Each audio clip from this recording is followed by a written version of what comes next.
오늘 우리가 이야기할 기업은 자동차의 개념을 바꾼 회사 테슬라입니다. 단순히 전기차를 만든 회사가 아니라 내연기관 자동차가 100년 동안 굳혀온 공식을 단숨에 무너뜨린 기업. 한때 수많은 전문가들이 존재감 없이 사라질 것이라고 평가했던 회사가 어느새 자동차 산업의 중심이 되어버렸습니다.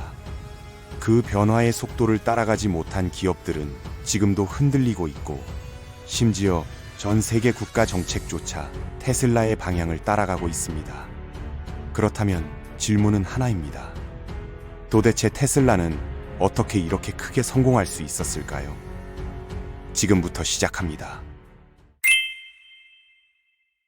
불과 몇 년 전까지만 해도 전기차는 대부분 사람들에게 현실적인 선택지가 아니었습니다.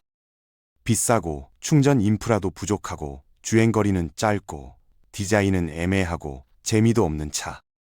환경에는 좋겠지. 근데 내가 굳이 저걸 사야 할 이유가 있을까? 대부분의 사람들은 그렇게 생각했습니다. 기존 자동차 회사들도 전기차를 만들긴 했지만 주력 상품이 아니라 규제 맞추기 위한 들러리 같은 느낌에 가까웠습니다. 그런 상황에서 테슬라는 아주 다른 생각을 합니다. 사람들이 전기차를 선택하지 않는 이유는 전기차가 약해서가 아니라 매력적이지 않아서다.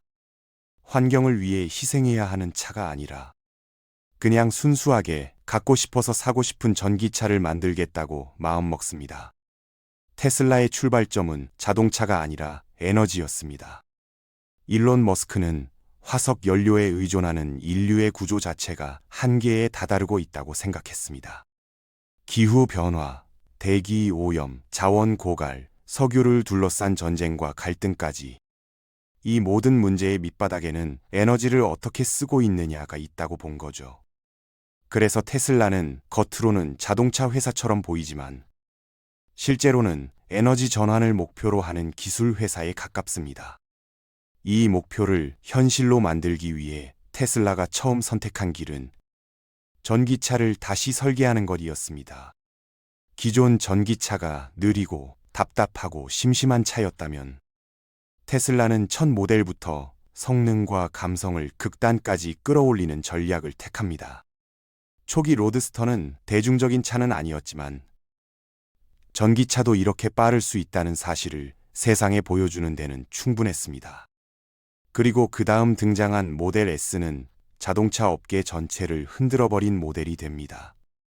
모델 S는 전기차이면서 동시에 프리미엄 세단이었고 주행거리가 길면서도 가속력이 스포츠카급이었고 실내는 기계 버튼 대신 커다란 터치 스크린 하나로 구성된 미래적인 디자인이었습니다. 무엇보다도 시간이 지날수록 기능이 늘어나는 차였습니다.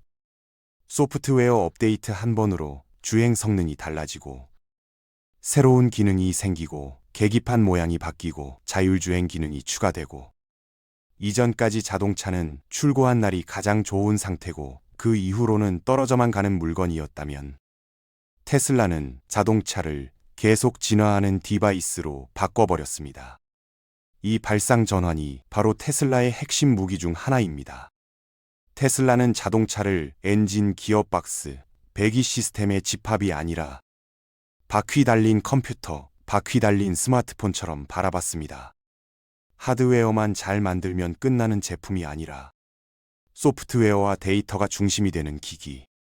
그렇기 때문에 테슬라는 자동차 산업의 IT 기업의 사고방식을 그대로 가져옵니다. 빠른 업데이트, 사용자 경험 개선, 인터페이스 디자인, 데이터 수집. 이 모든 걸 자동차에 그대로 입혀버린 거죠. 그리고 테슬라가 크게 성공할 수 있었던 또 하나의 이유는 배터리와 전력 시스템을 직접 통제하려 한 선택입니다. 전기차의 심장은 배터리입니다. 주행거리, 충전 속도, 차량 가격, 성능, 무게, 안정성까지 모든 요소가 배터리에서 갈라져 나옵니다. 전통적인 자동차 회사들은 대부분 배터리를 외부 업체에서 공급받는 방식에 의존했습니다. 엔진과 변속기는 직접 개발하지만 배터리는 협력사에게 맡기는 구조였죠. 그러나 테슬라는 이런 구조로는 진짜 경쟁력을 가질 수 없다고 판단했습니다. 그래서 아예 배터리 셀 기술, 배터리 팩 설계, 열 관리, BMS, 배터리 관리 시스템까지 한 몸처럼 묶어서 자기 손안으로 가져옵니다.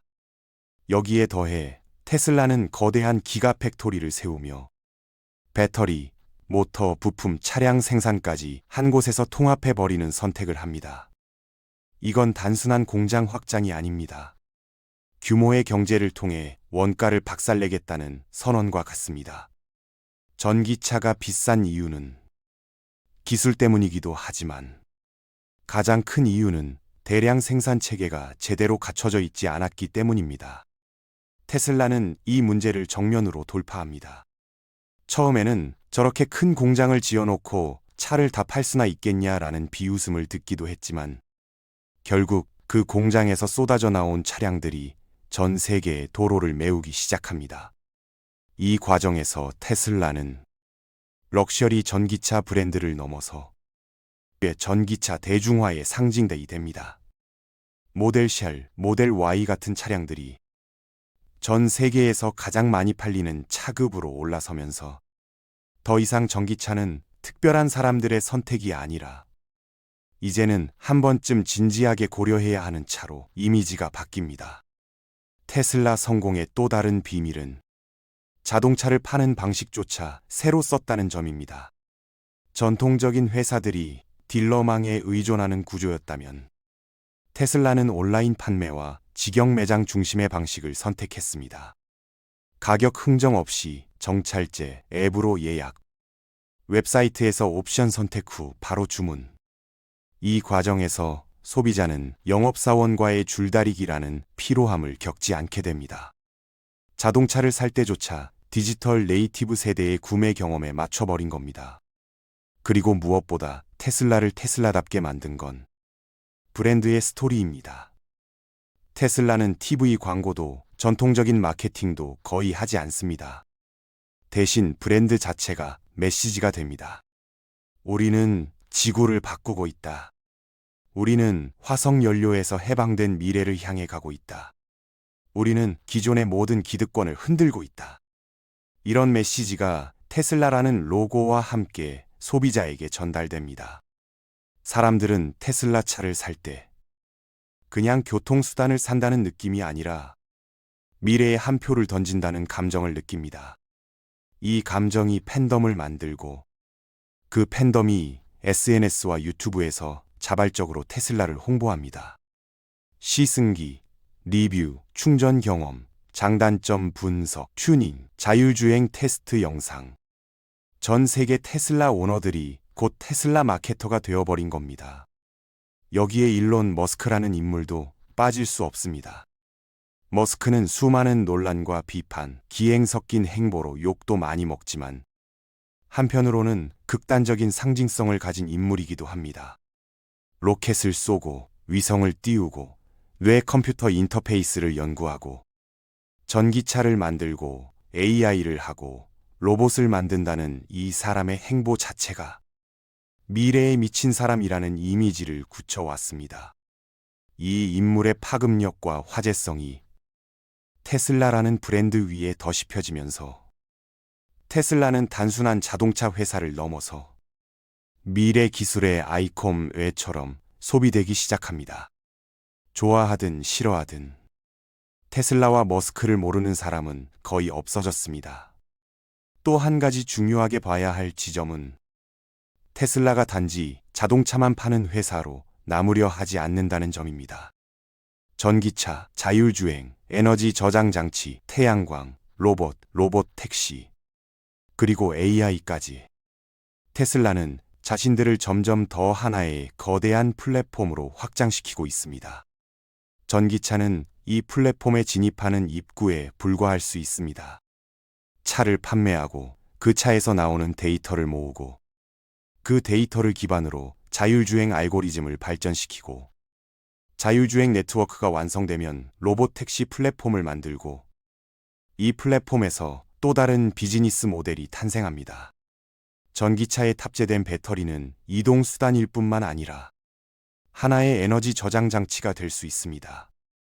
집에 태양광 패널과 파워월이 설치되고 주차장에는 테슬라 차량이 연결되며 집과 차와 전력망이 하나의 시스템으로 움직이는 그림. 테슬라는 이 전체를 테슬라 에너지 생태계로 바라보고 있습니다. 이렇게 보면 테슬라가 크게 성공한 이유는 정말로 자동차만 잘 만들었기 때문이 아니란 걸 알 수 있습니다.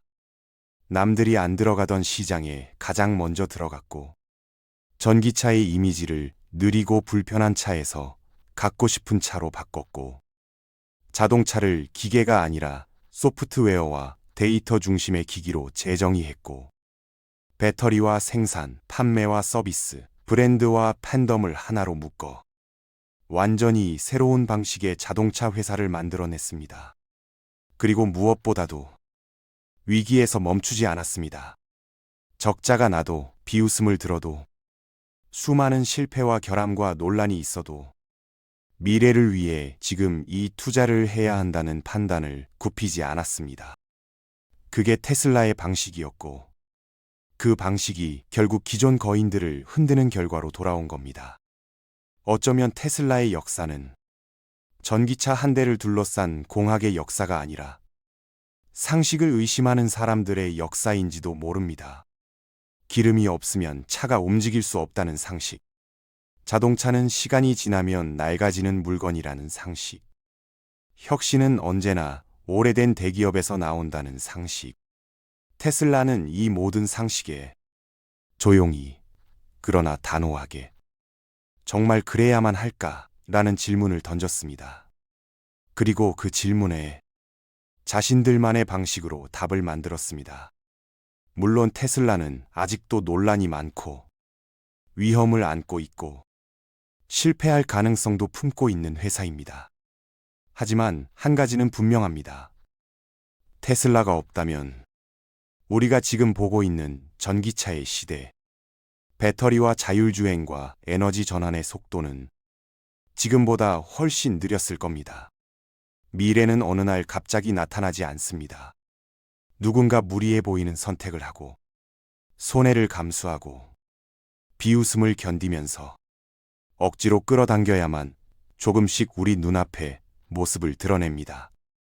그리고 그 무리해 보이는 선택을 감수한 회사들 중 하나. 그 이름이 바로 테슬라입니다.